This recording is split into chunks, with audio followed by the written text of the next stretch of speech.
Habari gani? Leo tunao wimbo mzuri sana usemao twendeni askari, Onward Christian Soldiers.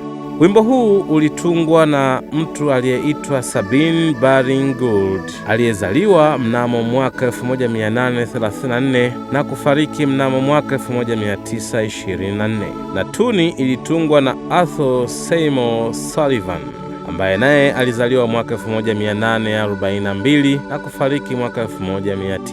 Mnamo mwaka 1864, Sabine Baring Gould alikuwa ni kiongozi wa dini katika kijiji cha Horbury Bridge kilichopo kaskazini mwa Yorkshire. Siku moja Sabine alipewa nafasi ya upendeleo ya kuchagua wimbo maalum ambao ungeweza kutumika kwenye maandamano ya sikukuu ya mwaka, ambayo ilikuwa ni sherehe ya zamani nchini Uingereza iliyokuwa ikifanyika siku ya Jumatatu baada ya Pentekoste, ambapo watoto wa shule, yani Sunday school, walikuwa wakitoka kijiji kimoja kwenda kingine. Sabine aliketi gizani na kuanza kufikiri juu ya wimbo mzuri utakaotumika, lakini kwa bahati mbaya hakuweza kupata wimbo wowote ulioonekana kuwa mzuri. Hivyo akiwa ameketi, aliamua kutumia tuni ya wimbo mmoja uliotungwa na Haydn, kisha akaitengenezea maneno mazuri yasemayo twendeni askari.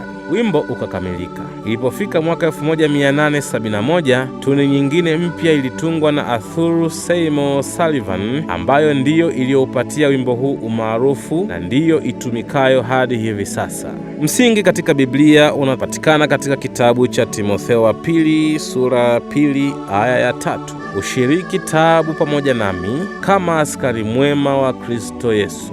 Timotheo katika harakati za kufundisha na kuhubiri Injili alikabiliwa na mateso mengi ambayo alipaswa kuyavumilia ili Injili isonge mbele. Na Paulo akielezea juu ya uvumilivu alitumia mfano wa askari, mwanariadha na mkulima ambao huwa na uvumilivu wa hali ya juu kwa kile wakifanyacho ili kufikia malengo yao. Kama askari katika jeshi la Yesu leo, lazima tuchukue mafunzo ya kutosha ili kuhimili mikiki ya vita vya kiroho na kuwa na nguvu ya kusonga mbele kwa ujasiri katika kuhubiri Injili. Lazima pia tujifunze uvumilivu wa hali ya juu ili tusije saliti jeshi letu ambalo amiri jeshi mkuu ni Yesu Kristo. Pia lazima tujifunze kulinda silaha zetu, na kwa kila hatua lazima tuwe tumevaa silaha zetu kama Mtume Paulo asemavyo, kwa sababu hiyo twaeni silaha zote za Mungu pate kuweza kushindana siku ya uovu, na mkiisha kuyatimiza yote kusimama. Basi simameni hali mmejifunga kweli viunoni, na kuvaa dirii ya haki kifuani, na kufungiwa miguu tayari tupatao kwa Injili ya amani. Zaidi ya yote mkitwaa ngao ya imani, ambayo kwa hiyo mtaweza kuizima mishale yote yenye moto ya yule mwovu. Tena ipokeeni chapeo ya wokovu na upanga wa Roho ambao ni neno la Mungu. Waefeso 6 aya ya 13 hadi 16.